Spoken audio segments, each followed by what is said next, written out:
টানা বৃষ্টিতে সর্বনাশ জমির ফসলের। মাথায় হাত পড়েছে উত্তর চব্বিশ পরগনার বসিরহাট মহকুমার বাদুড়িয়া, মিনাখা, হারোয়া, হিঙ্গলগঞ্জ সহ বিস্তীর্ণ এলাকার কৃষকদের। ব্যাপক ক্ষতির মুখে ধান, পাট ও বিভিন্ন সবজির চাষ। জলের তলায় ধান, পাট সহ বিভিন্ন সবজির ক্ষেত।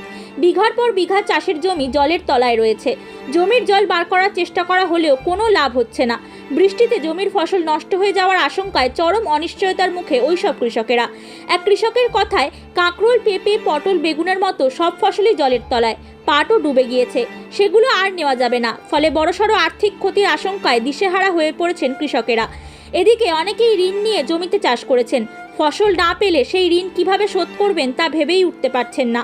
ক্ষতিগ্রস্ত কৃষকদের দাবি, অবিলম্বে সরকার উপযুক্ত ক্ষতিপূরণ ও আর্থিক সাহায্যের ব্যবস্থা করলে উপকৃত হবেন কৃষকেরা। আমাদের মাঠের ফসলপাতি সব শেষ। পটল, কাঁকরোল, পাট, ধান যা যেখানে আছে সব পানির তলায় তলিয়ে গেছে। আমাদের পাট কাটার মতো হয়েছে, সেখানে এখন কাটার কোনো উপায় নেই, সব পচে নষ্ট হয়ে যাচ্ছে। এমতো অবস্থায় আমাদের সরকার যদি আমাদের পাশে একটু দাঁড়ায়, আমরা উপকৃত হব। আমাদের ঋণ করা আছে, লোন নেওয়া আছে, আমাদের সবজি বিক্রি করি, লোন চালাই, কিন্তু এমতো অবস্থায় লোন চালানো আমাদের পক্ষে অত্যন্ত কষ্টকর। বর্ষা হয়েছে, তাতে আমাদের কাঁকরোল, পটল, বেগুন, পেঁপে আমাদের ব্যাপক ক্ষতি হয়েছে। আমরা ব্যাংকের থেকে ঋণ ফিন নিয়ে আমরা এই চাষবাস করি, তাতে এখন ঋণ দেবো কী করে? আমাদের মাথায় এখন যন্ত্রণা।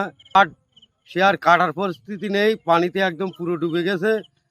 এখন সে পাট আর নেওয়া যাবে না, এরকম পরিস্থিতির জায়গায় পৌঁছে গেছে। ফসলের ক্ষতি হলে তার প্রভাব পড়বে সাধারণ মানুষের উপরেও। বাজারে সবজির দাম বৃদ্ধির আশঙ্কা থেকেই যাচ্ছে। Bureau report, Hindustan news point.